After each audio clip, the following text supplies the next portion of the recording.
I want to share with you a story. But before I do, I want to say that I stand before you today not as an employee of a high net worth media company, nor a woman defined by any professional title, but simply as a woman on a healing journey. The reflections I share with you today are deeply personal. They're drawn from my own experiences and my insights, and they speak to the human journey beyond external achievements. Guys, I couldn't breathe. My heart was racing. I sat in the aeroplane waiting for it to take off. The cabin lights felt blinding and the air felt too thin. I grabbed my phone. I stumbled into the aeroplane bathroom. My hands were shaking. In that tiny stall, even before we left the ground, and I called my then best friend. I cannot do this, I cried. Next, I called my husband in tears. I said, if I take this flight, my voice was trembling, I think I will die. If I take this flight, I said over and over again, I think I will die. I was not being dramatic. I truly felt my body and my mind were shutting down from exhaustion. The flight attendants closed the cabin doors as I emerged from the toilet, and I sat on my seat. And then suddenly I stood up again and I walked to the front of the airplane. One look at my face and the head purser knew something was wrong. I'm feeling very sick, I said. What is wrong? Is it your body?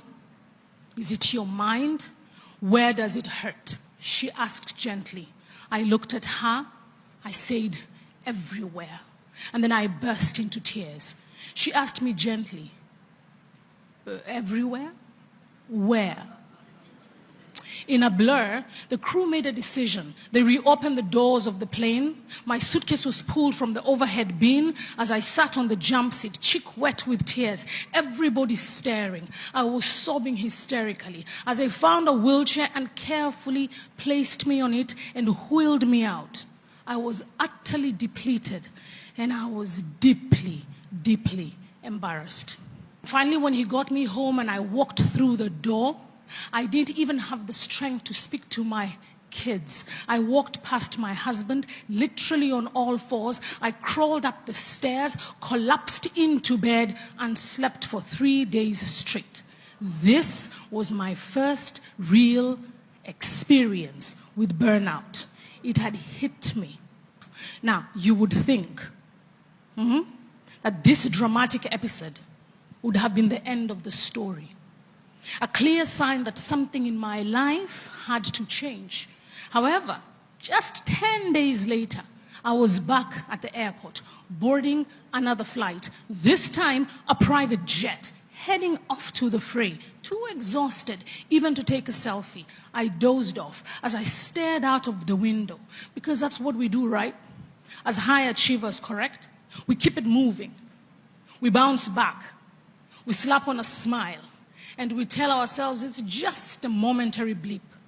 I told myself, I'm fine. I just need to toughen up. I plunged back into work as if nothing had happened. A couple of years later, last year, burnout visited me again. And this time with a vengeance. One evening last July, after many months of relentless pressure at work, I walked into a meeting. A colleague said to me she had important information to share with me. She spoke and I listened in a daze, and then something in me just snapped. I literally, and I kid you not, fell on the floor.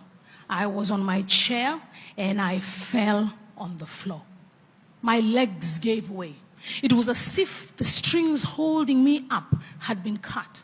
It was humiliating. It was terrifying. My husband had to come and pick me up because I couldn't drive myself home. The very next day, That very same colleague called me, and as soon as I heard her voice on the phone, I collapsed again, sobbing and shaking on the floor. My mind and my body were in full rebellion, finally forcing me to confront what I had been avoiding. I saw a doctor, because frankly speaking, at this point I had to. The Dutch are known for their directness, and she was no different. She did not mince her words. After a long pause and a concerned look, she told me, "Stop. Shut off your phone. Turn off your email. Get help.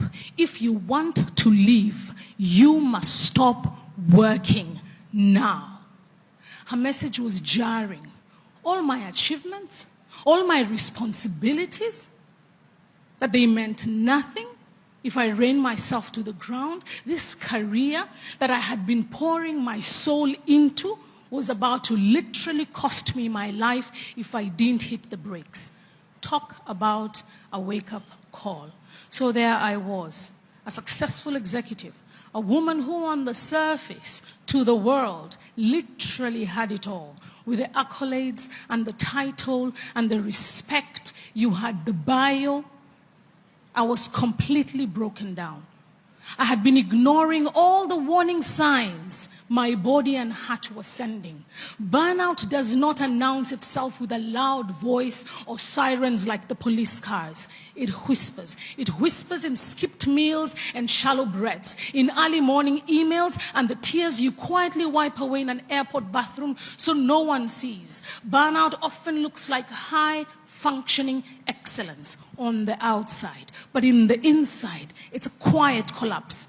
I had been so busy. I had been so busy being who I thought I needed to be that I lost who I really was. I had confused being needed with being whole.